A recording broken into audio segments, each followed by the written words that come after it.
എല്ലാ കൂട്ടുകാർക്കും കർത്താവ് യേശുക്രിസ്തു നാമത്തിൽ എൻ്റെ സ്നേഹവന്ദനം. ഇന്ന് നമുക്ക് ഒരു ഭാവന കേൾക്കാം. ഭാവനയുടെ പേര് അയ്യോ ഇനി തല്ലല്ലേ. സ്തോത്രം. വളരെ നാളുകളായി എൻ്റെ അനുഭവ സാക്ഷ്യം നിങ്ങളോട് പറയണമെന്ന് ആഗ്രഹമുണ്ട്. പക്ഷേ നിർഭാഗ്യവാനായ എനിക്ക് അതിനുള്ള അവസരം നാളിതുവരെ ലഭിച്ചിട്ടില്ല.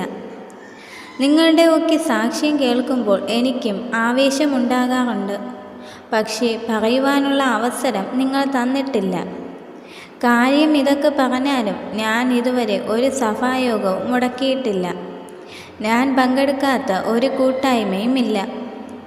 ഞാൻ ആദ്യ സഭയിൽ വന്ന നാളുകൾ എന്നെ എല്ലാവർക്കും വളരെ ഇഷ്ടമായിരുന്നു.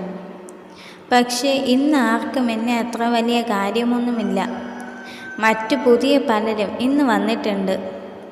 അമേരിക്കക്കാരായ ഓർഗനും ഗിത്താറുമൊക്കെ. ഒരു വിൽപ്പനശാലയുടെ അകത്തെ മുറിയിലാണ് ഞാൻ ജനിച്ചത്. അതിൻ്റെ മാനേജർ എന്നെ നിറങ്ങൾ ഘടിപ്പിച്ച് വിൽപ്പനയ്ക്ക് വെച്ചു.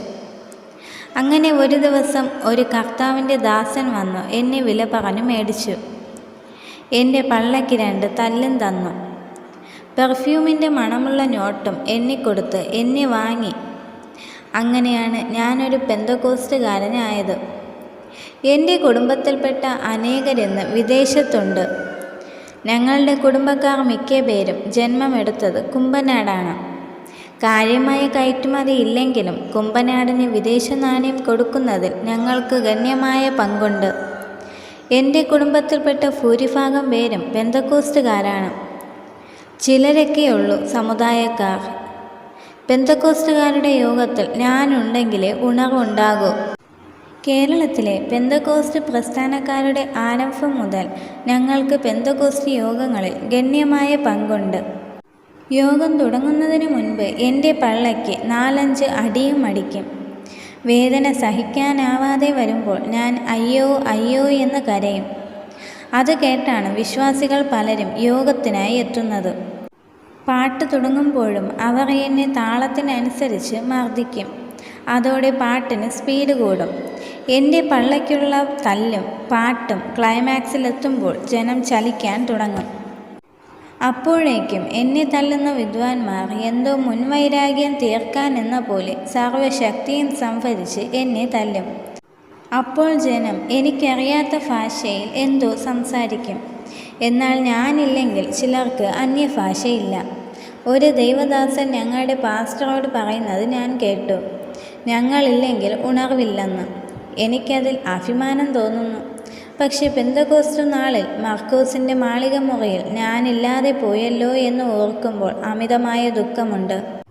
പാട്ട് പാടുമ്പോൾ മാത്രമാണ് എനിക്ക് അവിടെ സ്ഥാനമുള്ളത്. അത് കഴിഞ്ഞാൽ നിശബ്ദനായി ഒരു സ്ഥാനത്തിരിക്കാൻ വിധിക്കപ്പെട്ടവനാണ് ഞാൻ. പിന്നെ അടുത്ത സഭായോഗം വരെ ഹാളിൻ്റെ മൂലയിൽ തനിയെ ഇരിക്കേണ്ടി വരും. പണ്ടൊക്കെ കൺവെൻഷനിലും ഞങ്ങളുണ്ടായിരുന്നു. ഇന്ന് ഞങ്ങളെ കൺവെൻഷനിൽ നിന്നും മുടക്കിയിരിക്കുകയാണ്. ഞങ്ങളുടെ സ്ഥാനത്ത് അനേകർ കടന്നുകൂടി. ഇപ്പോഴത്തെ യുവതലമുറയ്ക്ക് ഞങ്ങളെ വലിയ കാര്യമൊന്നുമില്ല. ഞങ്ങളെ ഏതു രീതിയിലും മുടക്കാനാണ് അവരുടെ ശ്രമം. ഈ കണക്കിന് പോയാൽ താമസിക്കാതെ ഞങ്ങളെ പെന്തക്കോസ്ത് സഭയിൽ നിന്ന് തന്നെ പുറത്താക്കുന്ന ലക്ഷണമാണ്. എന്തു ചെയ്യാം? തല്ലുകൊള്ളാൻ മാത്രം വിധിക്കപ്പെട്ടവരാണ് ഞങ്ങൾ. ഇപ്പോഴെങ്കിലും നിങ്ങൾക്ക് എന്നെ മനസ്സിലായി കാണുമെന്ന് വിചാരിക്കുന്നു. വേദനയോടെ ആണെങ്കിലും എൻ്റെ പേര് നിങ്ങളോട് പറയട്ടെ, തമ്പേർ. പിന്നെ ഒരു കാര്യം കൂടെ പറയട്ടെ, കർത്താവിൻ്റെ വരവിൽ നിങ്ങളെല്ലാം എടുക്കപ്പെട്ടില്ലെങ്കിൽ ഞങ്ങൾ ഉത്തരവാദികൾ ആകുന്നതല്ല.